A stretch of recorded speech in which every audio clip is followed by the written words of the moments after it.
तो भाई लोग क्या हो अगर मैं आपसे कहूँ कि स्टीव रोजर्स एवेंजर्स डूम्सडे का मेन विलन है, ना कि डॉक्टर डूम है। ये सब कुछ जो भी हो रहा है, इनकर्जन्स एंड प्लैनेट्स का कोलाइड करना, इन सब के पीछे अपना स्टीव रिस्पॉन्सिबल है। वही डॉक्टर डूम तो बेचारा बस अपने यूनिवर्स को बचाना चाहता है। ये तो लेटेस्ट न्यूज़ है। इस वीडियो को आखिर तक देखना, आपको एकदम क्लियर हो जाएगा कि स्टीव ही असली विलन है। सो अब तक हमें एवेंजर्स डूम्सडे के ट्रेलर से क्या पता चला है, यही ना कि इनकर्जन्स हो रहे हैं, उसी को रोकने में अपने सभी सुपर हीरोज लगे हुए हैं। पर आखिर ये इनकर्जन स्टार्ट कैसे हुए, वो क्या चीज थी जिसने इनकर्जन को ट्रिगर किया, इसके बारे में हमें ट्रेलर में कुछ भी नहीं बताया गया। सो व्हाट इफ इसे स्टार्ट करने वाला और कोई नहीं बल्कि स्टीव रोजर्स ही है, जिसने की पास्ट में पैगी के साथ रुककर इनकर्जन को ट्रिगर किया। याद करो doctor strange multiverse of madness में हमें क्या बताया गया था, अगर एक पर्सन किसी दूसरे यूनिवर्स में ज्यादा टाइम तक रहता है तो जल्दी इनकर्जन्स होने लगते हैं। वहीं अपना स्टीव तो पता नहीं कितने टाइम से उस दूसरी टाइमलाइन में रह रहा है, तो ऐसे में इनकर्जन्स होने तो तय हैं। एवेंजर्स एंड गेम में जब स्टीव पास्ट में जाता है इन्फिनिटी स्टोन्स वापस रखने, तो उसे वापस आ जाना चाहिए था, पर उसने पास्ट में रहने का डिसाइड किया एंड यही से मल्टीवर्स के एल लग गए।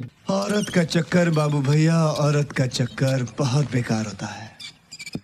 सिंपली आप इस पूरे कॉन्सेप्ट को ऐसे समझो, जब एवेंजर्स ने अलग अलग जगह से इन्फिनिटी स्टोन्स उठाए स्नैप करने के लिए, तो मल्टीपल ब्रांच टाइमलाइन क्रिएट हुई। नाउ थेनोस को हराने के बाद जब स्टीव ने उन सभी स्टोन्स को अपनी जगह पर वापस रख दिया, तब वो टाइमलाइंस ऑटोमेटिकली डिसअपियर हो गई, क्योंकि स्टीव ने स्टोन्स को उठाते ही उनकी जगह पर वापस रख दिया था, जिससे कभी वो टाइमलाइन बने ही नहीं। पर द मोमेंट स्टीव पास्ट में रुका पैगी के साथ डांस करने के लिए, तो उसी वक्त जरूर एक न्यू ब्रांच टाइमलाइन क्रिएट हुई होगी, क्योंकि स्टीव ने इवेंट्स को चेंज कर दिया है। उसने पैगी के साथ जी भर के डांस किया और एक बच्चा भी पैदा किया बिना इस चीज के कॉन्सिक्वेंसेस के बारे में सोचे। तो ऐसे में मल्टीवर्स का बैलेंस बिगड़ा एंड यही से शुरुआत हुई इनकर्जन्स की। तो सिंपली मैं आपको बस ये बताना चाहता हूँ कि व्हाट इफ एवेंजर्स डूम्सडे में जो कुछ भी हो रहा है वो सब स्टीव के पास्ट में रुकने के कारण हो रहा है। ऐसे में डूम्सडे डायरेक्ट एवेंजर्स डूम्सडे की एक सीक्वल बन जाती है, जैसा कि रूसो ब्रदर्स स्टार्टिंग से कहते आ रहे हैं। पर चीजें यही खत्म नहीं हो जाती हैं, सबसे इंटरेस्टिंग पार्ट तो अभी बाकी है। तो स्टीव रोजर्स के पास्ट में रुकने से एक नई ब्रांच टाइमलाइन तो क्रिएट हुई, जो कि असल में फैंटास्टिक फोर का यूनिवर्स है। हमें बताया गया था कि उस यूनिवर्स में कोई भी सुपर हीरोज एग्जिस्ट नहीं करते हैं सिवाय फैंटास्टिक फोर के।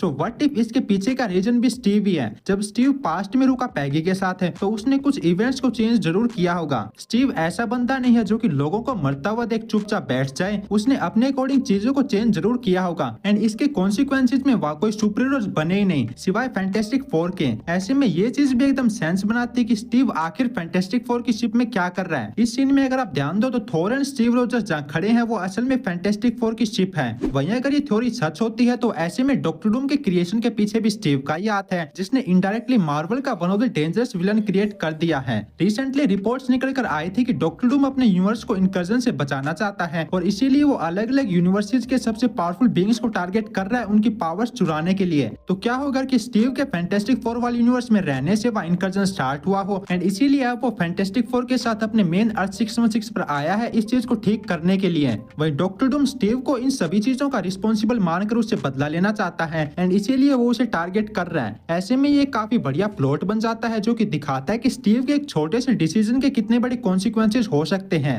पर ऐसा भी नहीं है कि पूरे मल्टीवर्स में इनकर्जन्स हो रहे हैं इनके पीछे स्टीव ही रिस्पॉन्सिबल है। उसके अलावा भी कई सारे ऐसे फैक्टर्स हैं जिसने इनकर्जन्स को ट्रिगर किया है, लाइक मोनिका का दूसरे यूनिवर्स में जाना, डॉक्टर स्ट्रेंज का दूसरे यूनिवर्सिटीज के साथ छेड़छाड़ करना, वोंडा का भी दूसरे यूनिवर्स में जाना। ये सभी चीजें धीरे धीरे इनकर्जन्स को सेटअप कर रही हैं। वहीं सबसे बड़ी चीज जिसने इनकर्जन को ट्रिगर किया वो तो लोकी का अपना झाड़ उगाना है। उसने जैसे ही लूम को ब्रेक किया, मल्टीपल ब्रांच टाइमलाइन क्रिएट होने लगी एंड इसी तरह इनकर्जन की शुरुआत हुई। पर स्टीव का पास्ट में पैगी के साथ रुकना एक मेन पॉइंट है, जिसने अर्थ 616 एंड अर्थ 838 के बीच इनकर्जन ट्रिगर किया।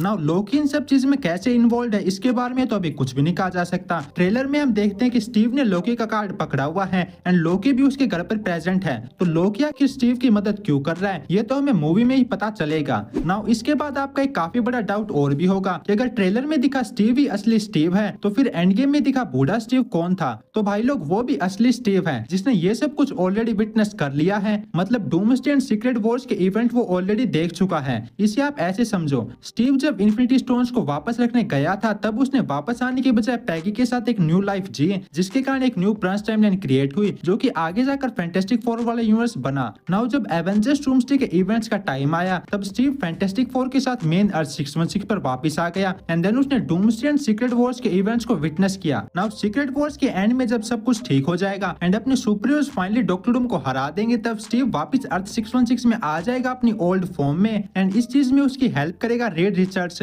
जो कि अपनी टेक्नोलॉजी की हेल्प से उसे एंड गेम के एंड वाले टाइम में अर्थ 616 में भेज देगा एंड देन वो सैम विल्सन को शील्ड देगा। अगर आपने नोटिस किया हो तो जब हम बूढ़े स्टीव को देखते हैं तो टोनी की बनाई हुई टाइम मशीन से नहीं आता बल्कि वो ऑलरेडी बेंच पर बैठा हुआ था, यानी कि जरूर उसने किसी और टेलीपोर्टेशन डिवाइस का यूज किया होगा जो कि उसे रीड रिचर्ड्स ने बनाकर दिया होगा एवेंजर्स सीक्रेट वॉर्स के एंड में एंड उसी का यूज करके वो पास्ट में आया है सैम को शील्ड देने। तो आई थिंक अब आपको क्लियर हो गया होगा कि मैं वीडियो की स्टार्टिंग में स्टीव ही असली विलन है ऐसा क्यों कह रहा था। आई नो ये सब चीजें काफी कंफ्यूजिंग है पर टाइम ट्रेवल के कॉन्सिक्वेंसेज अनलिमिटेड हैं, वो बस राइटर्स पे डिपेंड करता है कि वो क्या दिखाना चाहते हैं। सो देखना इंटरेस्टिंग होगा रूसो ब्रदर्स क्या कुक कर रही हैं। तो आज के लिए बस इतना ही, जानने से पहले वीडियो को लाइक जरूर कर देना। मैं मिलता हूँ आपसे जल्द एक न्यू वीडियो के साथ, तब तक के लिए स्टे सेफ स्टे हेल्दी।